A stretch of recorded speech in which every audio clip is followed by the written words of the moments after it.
Why do millions of Americans choose to sleep on Boll & Branch sheets? Is it the 100% organic cotton? Is it that they get softer and softer over time? Customers can't stop raving about these sheets, and there's no better time to try them for yourself or give them to someone you love. Right now, Boll & Branch is offering their best deals of the year, and you can get their incredibly soft sheets at incredibly low prices. Just go to bollandbranch.com to shop their best deals today. That's BOLLandbranch.com today. See site for details.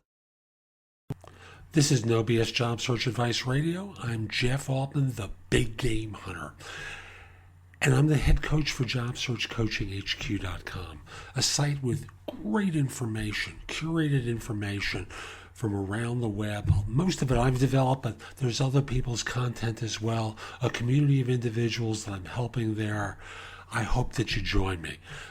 Now, on this show, I'm going to give you advice that I really want you to take to heart, because once you find your next job, your problems, your career is not over. You have to start planning for the next job change. And you need to start planning if, God forbid, there's another recession and there's at your door, and your boss is asking you to come in and speak with him in the conference room, and there she is, there he is, and a team of people saying, sorry, we got to let you go.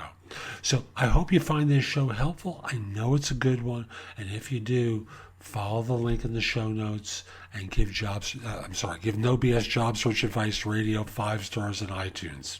And with that, let's get going. And I want to talk with you today about something that really annoys me. It should annoy you too, but let me just explain. I work with people day in and day out who make a critical mistake with their career. And that mistake is treating it as though they can lurch from looking for a job 1 year to 3 years later looking for another job and not having done anything in the middle. Now, this may sound goofy to you, but hear me out. It would be so much easier for folks if they treated their careers as having value and did things between cycles of changing jobs to prepare for that job change. Now, I remember in 2007, I was home one day, and it happened to be the day that the term subprime mortgage was used on CNN heavily for the first time as the crisis started to unfold. And I started to warn people at that time that they needed to put their networks in place proactively, because we were going to learn a lot more about subprime mortgages over the next 12 to 24 months. I was more right than I could have imagined. Now, did people go out and start building networks at that time? No. Did I do things along those lines? Not as much as I could have, but I tried, because I understood that things were going to change, and I had to have a network in place to ride me through what I knew was going to be a tough time. Not as tough as it turned out, but a really tough time. You need to not lurch from one job change to another and say, oh my God, I got to build a network each time. You need to be working on your brand and on your network consistently. So people think of you. Recruiters are reaching out to you. You're seen as a subject matter expert all the time, not every 3 years, not every job change or however long that may wind up being, but all the time, so that you are a go-to person in your field.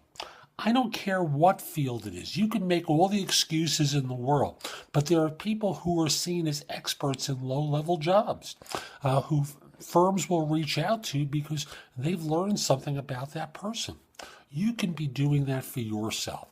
And since no one's ever going to look out for you as much as you do, you need to spend as much time looking out for yourself as the board of your big company does when they look out for its firm's financial interests.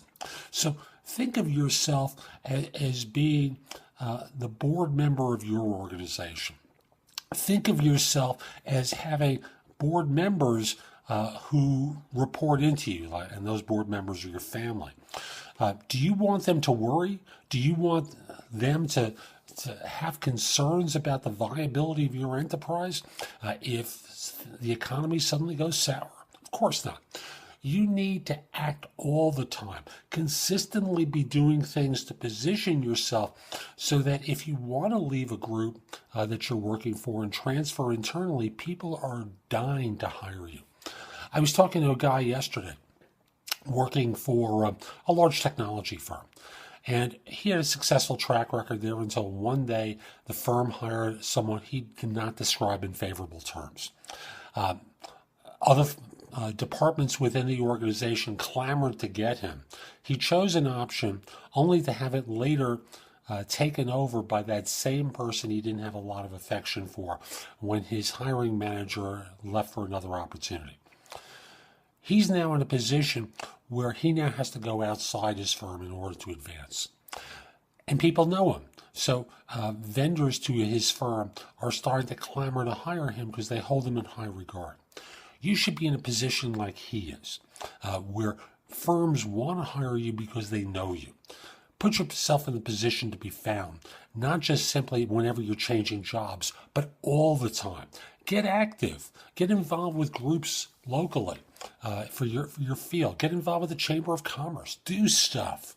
Just get yourself out there. So that's today's show. I hope you found it helpful. And if you do, I want to encourage you, come join me at JobSearch.Coaching.HQ.com. That's my site with curated information from around the web that I've developed in podcast, video, articles. All my books and guides to job hunting appear on the site, all for one price. And I also want to encourage you, give the show 5 stars in iTunes, please. I have a link in the show notes. It's going to help other people discover the show and help them anymore. So I'll be back tomorrow with more. In the meantime, have a great day. Take care.